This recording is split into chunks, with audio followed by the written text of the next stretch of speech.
La cámara abre sobre una llanura pantanosa al amanecer. La niebla se enrosca en los juncos, la luz es pálida y húmeda, y un silencio espeso solo se rompe por el zumbido oscuro de insectos invisibles. En esta primera escena, la historia se siente como algo que siempre estuvo allí. Una presencia antigua, silenciosa, que acompaña a la humanidad desde antes de que registráramos fechas. Hablamos de paisajes donde las comunidades aprendieron a convivir con fiebres periódicas.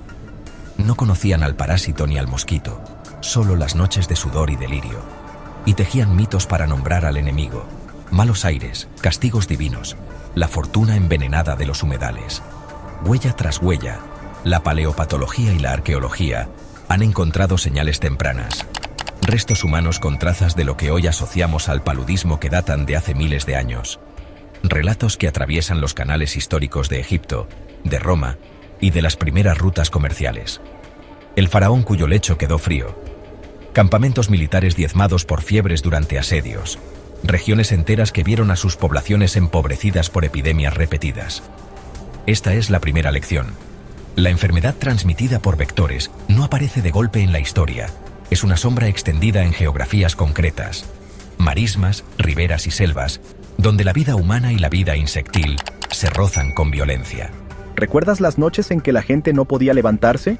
Sí, llegaban sudores, visiones y la cama se convertía en una balsa. Así cuentan nuestros abuelos. La cámara corta a una sala de hospital militar en el norte de África, lámparas de aceite y un microscopio sobre la mesa. Un joven médico francés coloca una gota de sangre en un portaobjetos y por primera vez en la historia moderna mira fijamente al enemigo. Es el 6 de noviembre de 1880. Charles Louis Alphonse Laveran observa filamentos móviles en la sangre de soldados que mueren por fiebres. Describe, con temblor contenido y asombro, organismos que no son bacterias comunes, sino parásitos que habitan los glóbulos rojos. 2 semanas después, el 23 de noviembre de 1880, redacta su nota a la Academia. Aquella observación encendió una chispa que cambiaría la anatomía del problema. La enfermedad ya no sería solo mal aire, ahora tenía un agente reconocible. La narración se vuelve más gráfica. Los dedos de Laveran se acercan al vidrio, el corazón de la cámara se acelera. Los títulos de periódicos de la época pasan como recortes. ¿Qué causa estas fiebres? Y mientras la ciencia nombra al parásito, otros laboratorios van a la caza del mecanismo. ¿Quién transporta a ese organismo desde la naturaleza hasta el hombre? En los años siguientes, a lo largo del último tramo del siglo XIX, se suceden debates, contradicciones y pequeñas victorias experimentales. La historia científica se escribe con pasión, escepticismo y paciencia. La escena cambia a un mapa antiguo. Rutas coloniales resaltadas en tinta. Planos militares. Expediciones que parten y nunca regresan. Hospitales de campaña llenos. Los imperios se enfrentan no solo entre sí, sino a un enemigo microscópico que acompaña a sus soldados. En 1897, el trabajo de investigación demostraría, con experimentos y persistencia, el papel de los mosquitos como agentes de transmisión. Un descubrimiento que haría tambalear estrategias militares y coloniales. La conexión entre insecto y enfermedad convirtió los pantanos en zonas con valor estratégico. Quien entendiera y controlara al mosquito ganaría a veces batallas enteras. Corte al istmo donde se diseñan canales. La construcción del canal interoceánico devino en una epopeya de ingeniería y desastre sanitario. Intentos fallidos, grandes pérdidas humanas en campañas decimonónicas y después lecciones prácticas. Saneamiento de aguas, drenaje de marismas y sobre todo medidas dirigidas a romper la cadena entre insecto y humano. Aparecen los equipos de control vectorial, las redes, las fumigaciones, los mosquiteros. Técnicas que combinan ciencia con disciplina social. Controlar al mosquito es controlar la guerra. Luces eléctricas, aviones que cruzan el cielo y mochilas rociadoras en aldeas. La Europa y los continentes que emergen de la Segunda Guerra Mundial proyectan sobre la salud pública una ambición nueva, más técnica y más optimista. Tras 1945, la llegada de insecticidas de amplio espectro como el diclorodifeniltricloroetano, conocido por sus siglas, inaugura una sensación de poder. A mediados de siglo, la salud pública se organiza a escala global. En 1955 nace un proyecto de erradicación con recursos, mapas y promesas. La cámara se mueve lenta entre escenas de campañas comunitarias, anuncios de radio con voces seguras, niños que vuelven a la escuela sin fiebres. Hay un brillo de triunfo en la mirada de los técnicos y en los carteles que proclaman la victoria sobre antiguos horrores. Pero la narración se tiñe de ambivalencia. La fumigación en aldeas deja olores metálicos y un silencio extraño. Los insectos desaparecen donde la técnica llega, las cifras de casos caen. Los periódicos ilustran la imagen de la modernidad que vence a la enfermedad. En paralelo, en las ciudades, el mosquito Aedes, pequeño, urbano, incansable, empieza a reaparecer con fuerza propia. Su expansión geográfica durante el siglo XX, tensada por comercio, movilidad humana y transformaciones urbanas, dibuja mapas nuevos de riesgo y vigilia.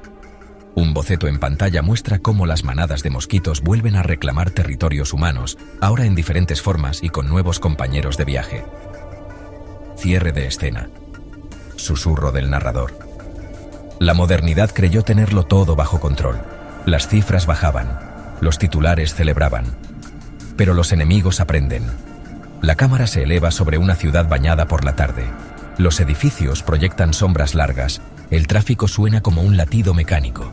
Y en una clínica, una joven madre observa a su hijo temblar con fiebre. En el pasillo, una pared blanca muestra un póster con un lema triunfal: erradicación para siempre. Al lado, una lámpara parpadea.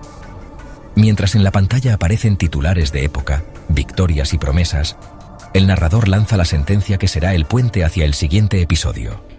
La ciencia ganó batallas concretas, las sociedades mejoraron condiciones y murieron menos personas por fiebres agudas. Pero en las sombras se estaba escribiendo la contrahistoria.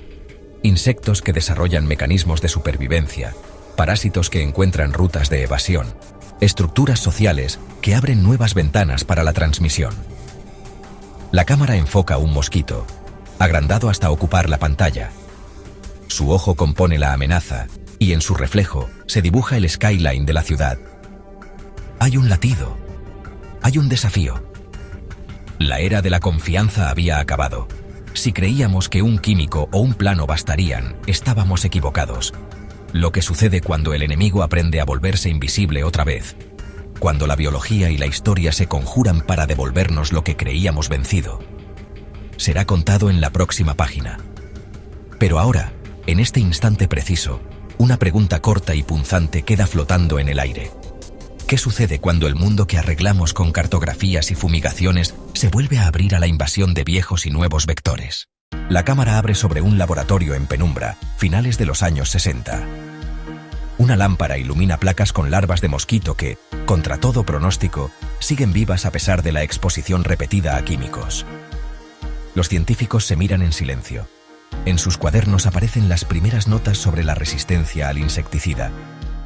En 1969, informes oficiales reconocen que mosquitos en distintas regiones han desarrollado tolerancia a los compuestos que alguna vez parecieron definitivos. La narración se mezcla con imágenes de aldeas donde el zumbido vuelve. Fiebres que reaparecen en niños. Madres que cargan cuerpos sudorosos. Médicos que confiesan su impotencia. Prometimos la victoria total. Y ahora, los mosquitos ya no caen. Silencio. El papel de un informe se arruga en la mesa. Las escenas muestran también cómo los cambios sociales multiplican el riesgo. Migraciones masivas, urbanización caótica, deforestación que acerca a los humanos a los ciclos selváticos. La narración subraya, la biología se adapta y la historia humana amplifica la vulnerabilidad. La cámara se desplaza hacia ciudades tropicales, avenidas húmedas, charcos que se transforman en criaderos invisibles. El mosquito Aedes aegypti, pequeño y de rayas blancas, se convierte en protagonista absoluto de esta etapa. En los años 80 y 90 del siglo XX, el dengue se expande como nunca.